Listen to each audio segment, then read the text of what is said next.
जो हम पे गुनाह माना जाता था आपको गुनाह नहीं हो रहा। ये इतना बड़ा सवाल मोदी जी को तो मिल रहा है और कैसे मिल रहा है? सबसे ज्यादा गुनाह माना जाता है हमारे में तलाक देना। कहते हैं कि अर्श का पाया हिल जाता है जिस टाइम तलाक दी जाती है। Wake up to reality. औरत ही औरत की दुश्मन होती है। पॉलीगैमी मुस्लिम्स में अलाउड है मुस्लिम लॉ अंतर्गत।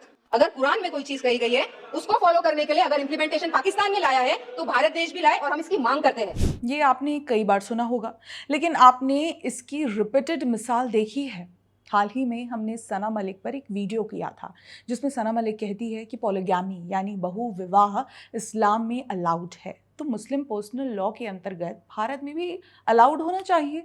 सना मलिक के अनुसार ये विमेन एम्पावरमेंट है, पाकिस्तान में हो रहा है तो भारत में क्यों नहीं? Okay, let's take a step back. क्या आपने कभी नोटिस किया है काफ़ी प्रोमिनेंट मुस्लिम विमेन लीडर्स की महिला सशक्तिकरण की परिभाषा अक्सर महिलाओं के हित में होती ही नहीं है।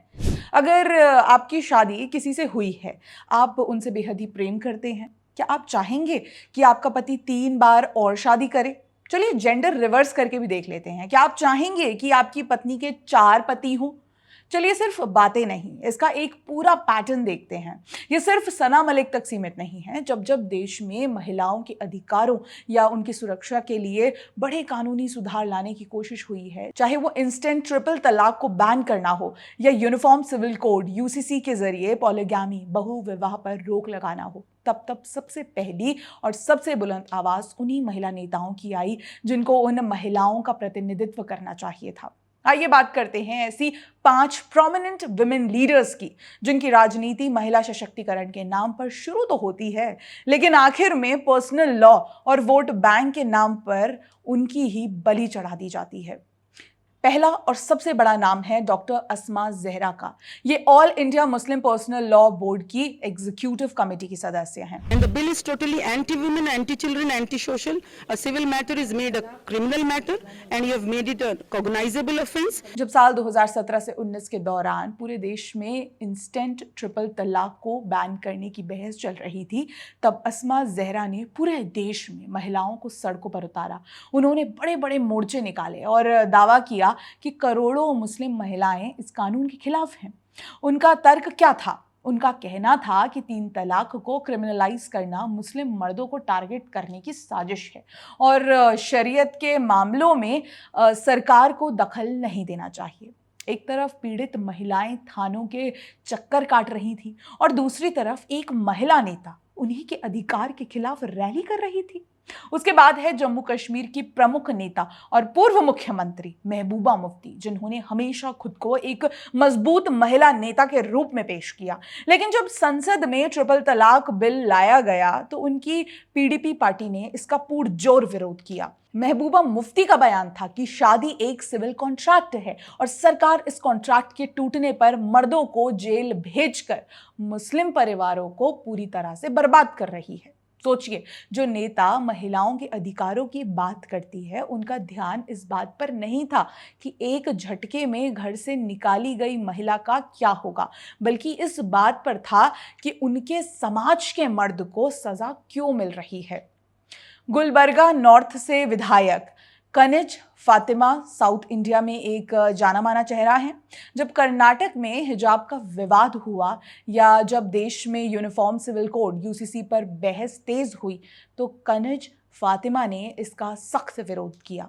उनका साफ कहना है कि शरीयत के तहत जो पारिवारिक कानून पर्सनल लॉज मिले हैं उनमें बदलाव किसी भी कीमत पर मंजूर नहीं है। जब आप यूसीसी का विरोध करते हैं तो आप परोक्ष रूप से हलाला, पॉलीगैमी और असमान अधिकारों का ही समर्थन कर रहे होते हैं, क्योंकि यूसीसी का मूल मकसद ही इन कुप्रथाओं को खत्म करना है। उत्तर प्रदेश की राजनीति में एक्टिव सैयद उज़्मा परवीन, जो पहले AIMIM में थी और बाद में कांग्रेस में शामिल हुई, उनका स्टैंड भी बिल्कुल साफ रहा है। उन्होंने मीडिया डिबेट्स और पब्लिक प्लेटफॉर्म्स पर बार बार ये स्टैंड लिया है कि मुस्लिम पर्सनल लॉ पर किसी भी तरह का स्टेट रेगुलेशन या सरकारी कानून लागू नहीं होना चाहिए। उनका तरीका ये है कि वो इन प्रथाओं को रिलीजियस आइडेंटिटी यानी धार्मिक पहचान से जोड़ देती हैं। उनका मानना है कि अगर हलाला या पॉलीगैमी जैसे मुद्दों पर कानून बदला गया तो ये उनके धर्म पर हमला होगा, भले ही इससे उन्हीं के समाज की बेटियों को दुख झेलना पड़े। यहाँ एक दिलचस्प ट्विस्ट है। शाइस्ता अंबर ने मुस्लिम महिलाओं के अधिकारों के लिए एक अलग बोर्ड बनाया था और शुरुआत में उन्होंने 3 तलाक का विरोध भी किया।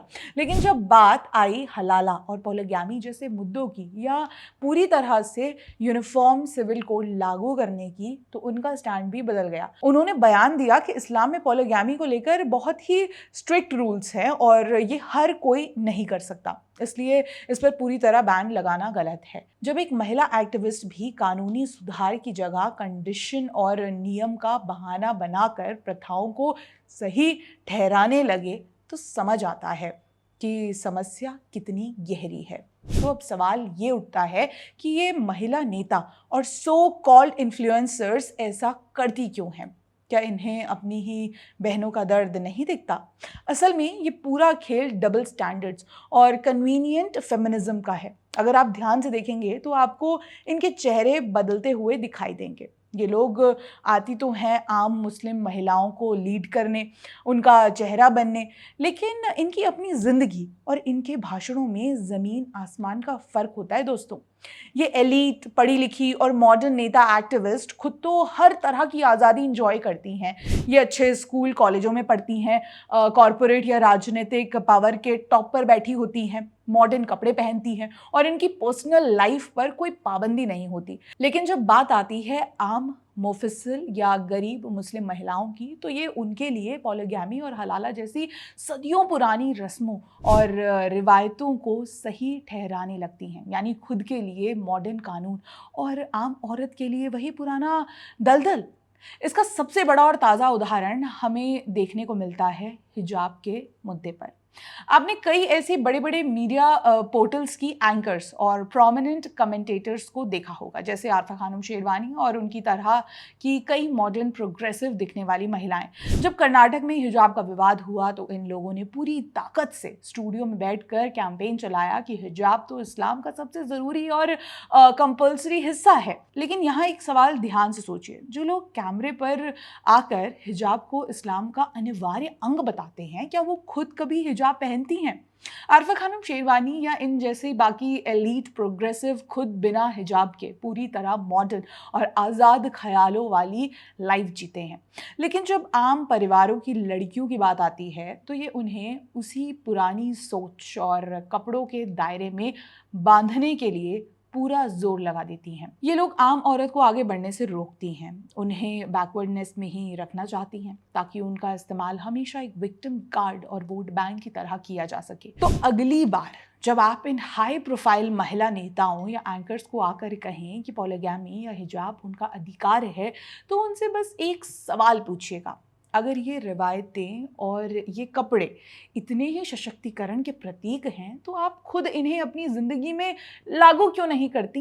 दोस्तों, कैसा लगा आपको हमारा ये वीडियो? इस मुद्दे पर आपकी क्या कुछ राय है, हमें कमेंट करके ज़रूर बताइएगा। अगर आपको हमारा वीडियो पसंद आए तो इसे लाइक, कमेंट, शेयर करना ना भूलें। हमारे चैनल को भी ज़रूर सब्सक्राइब कर लें। मिलते हैं अगले वीडियो में, तब तक के लिए नमस्कार।